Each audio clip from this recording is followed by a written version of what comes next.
why did I say so? When he was eventually going to be transported from,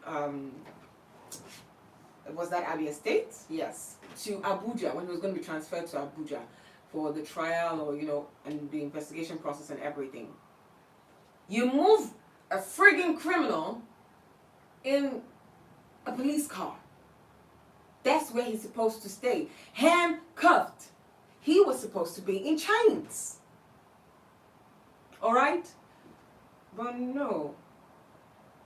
They put the pieces of evidence, Celine's phone, Celine's bag, Celine and Afiba's bags, their phones, his GUN, and some other things. They put the pieces of evidence in the boot of his Mercedes. And guess what? The criminal was driving himself to Abuja. Oh, seriously, guys, are you even? This is unthinkable. When does that even happen? In a proper working society, in a country where its laws are being enforced, in a country that has laws, where does that even happen? That a criminal drives himself? And it's crazy. It's crazy, right? That at some point he tried to escape. Of course, he's driving himself. He wanted to escape. I mean, what were you thinking before? The plan was for him to escape. Whoever it was that made that arrangement for him to drive himself, I don't even know how that happened. Alright? But he definitely tried to escape. He got into a police checkpoint and they shot him without hesitation. They just shot him on the way. Like, it's not adding up. It's not making sense. It's not making sense.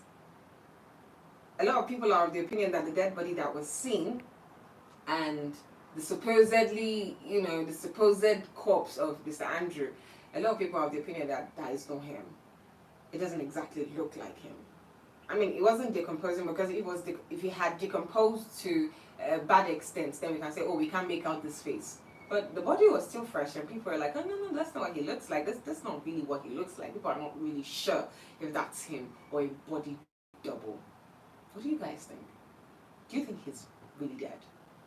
Now, before I come to a conclusion of this video, I want to talk about the fact that because, some people are like, oh no, maybe Blessing is just scared. People are trying to make excuses for Blessing. This character, Blessing, what was her role in all of this? When she realized that, oh, so-and-so is starting to happen to her friend, why didn't she reach out to the necessary people? Why didn't she call the husband?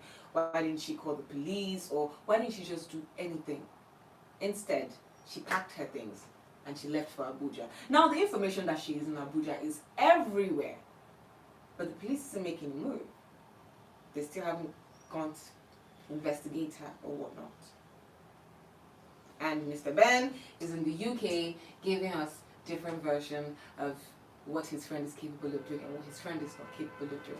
I mean, how do you even keep a psychopath beside you for 10 years and call him your friend? Everything he's doing, he gets it on camera, he sends to you. How do you want us to believe that you're not part of this? So guys, I want you to tell me something. Do you think that this whole thing is the fault of the girls? Do you think women are to blame? Or the girls that, encountered him, do you think they are to blame for whatever it is that has happened to them or that has come upon them? In as much as living a life that's not very upright is not advisable, is dangerous actually. But then, it's not enough reason to hurt someone. Alright? It's not enough reason. I mean, nobody's getting hurt. It's an agreement, right? It's almost like a business agreement. You bring your share, I bring my share, and everybody goes home happy.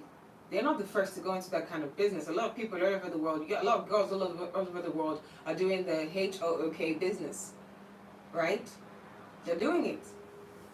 It's not enough to say, oh, they deserve whatever it is they got. It's not.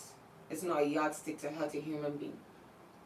But then again, women should be careful.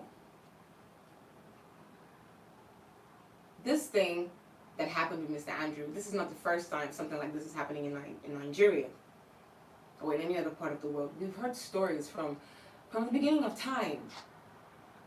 Be careful of strangers. If you don't know somebody, advises.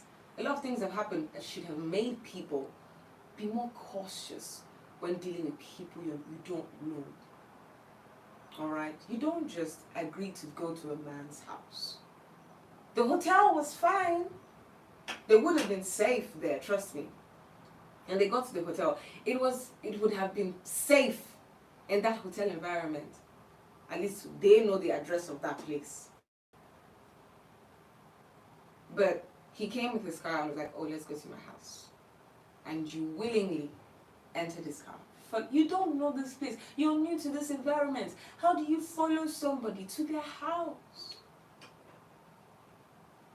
They were careless, yes.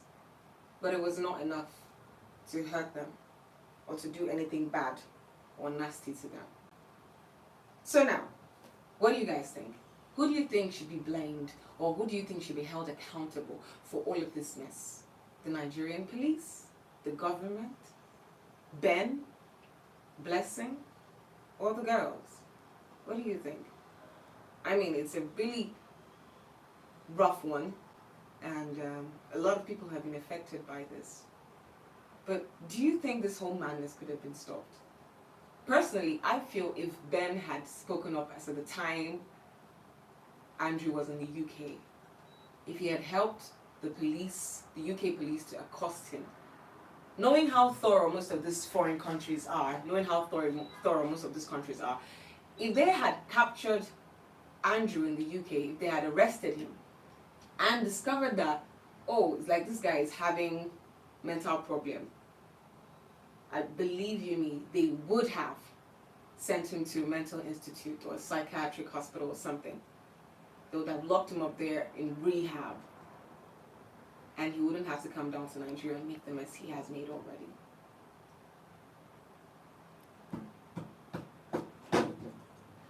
I'd like to know your thoughts in the comment section.